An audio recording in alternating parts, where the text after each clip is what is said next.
¿Por qué no lo silencias? No puedo, es que me advirtió a mi mujer que no lo silenciase por si le ocurría algo grave a los niños. Pues entonces tendrás que cogerlo, ¿no? No, de eso no me dijo nada.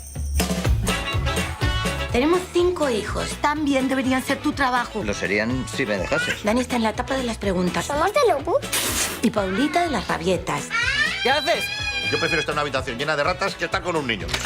Angelitos. La guerra que dan, por Dios. Vamos a hablar de nuestro viaje romántico. No puedo ir. ¿Qué? ¿Por qué no aprovechas tú el viaje? Nosotros aquí nos apañaremos perfectamente. Pues fenomenal. Tú lo vas a flipar, colega.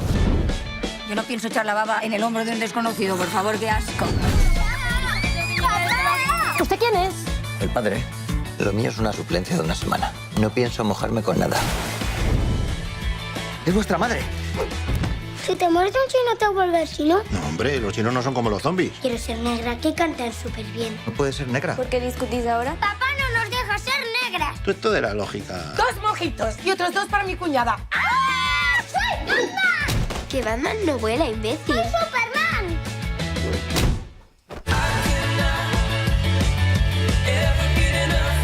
¡Bien, chilla! Señora, tranquilícese.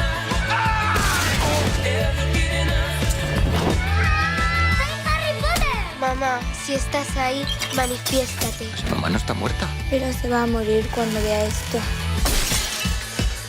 Papá, ¿puedo hacerte otra pregunta? Vale, mientras no sea de dónde vienen los niños. ¿De dónde vienen? No, si tonto soy yo.